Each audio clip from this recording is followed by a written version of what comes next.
Alors, les amis, je vais vous expliquer aujourd'hui, quand un bijou vient d'une personne décédée, il peut porter une charge affective forte, amour, deuil, manque. Certaines personnes peuvent ressentir un poids émotionnel ou une fatigue en le portant.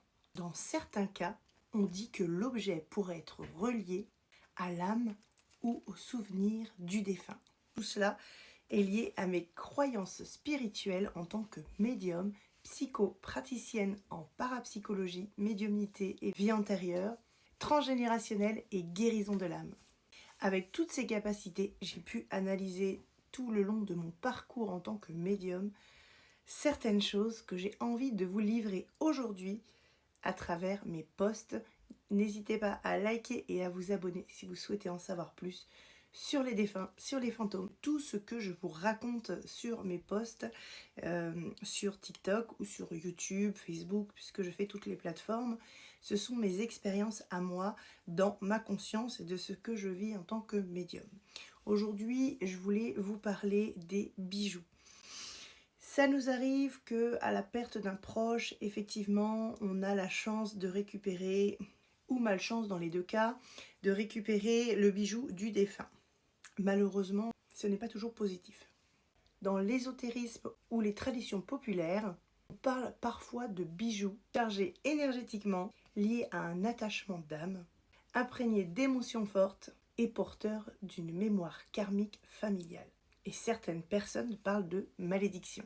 Quand la personne était donc en vie, elle apportait donc ses bijoux avec ses émotions, avec sa maladie, avec plein de choses. Les charges émotionnelles, l'énergétique, le corps énergétique qui transcrit à travers des métaux, des fois des métaux de l'or, de l'argent, de l'acier inoxydable, etc. Ça n'empêche rien qu'à travers le magnétisme, effectivement, tout le corps énergétique peut se condenser dans le bijou.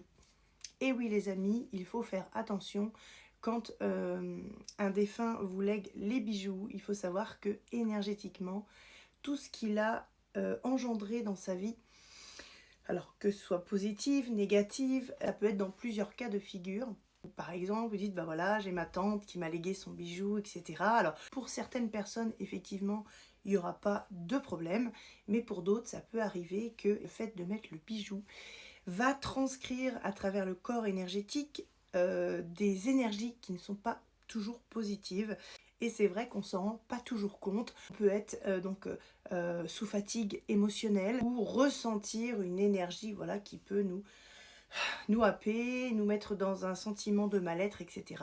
Et nous pensons peut-être que effectivement c'est relié à autre chose. Et non, ça peut être lié justement au bijou. Le bijou est relié à une mémoire émotionnelle. Faire attention les amis. On a pu voir dans tout ce qui était des bijoux à certaines époques, j'ai pu voir certaines émissions, c'était pour une reine, je me rappelle plus trop, et dans cette émission-là, elle disait que dès que ce bijou était porté par les familles, il y avait des malédictions qui tombaient sur les gens, etc. Et souvent ces bijoux-là sont aujourd'hui dans des musées bien calfeutrés pour éviter justement d'apporter cette négativité. Alors ce que je voulais vous dire, voilà, quand vous achetez un bijou, après il y a des solutions de pouvoir le purifier, 22h22 les amis, ou peut-être le démagnétiser aussi avec des professionnels. Alors que ce soit les bagues, que ce soit les colliers, etc. Souvent c'est les bagues. Les bagues sont reliées à la main. Il est important quand on vous donne un bijou d'une personne décédée, voilà, de s'en protéger, peut-être le mettre dans un écrin, etc. Moi, pour ma part, j'éviterai de le porter. Après, chacun fait comme il veut. Mais il est important de savoir que les énergies du défunt peuvent avoir une influence sur votre vie. Donc protégez-vous les amis.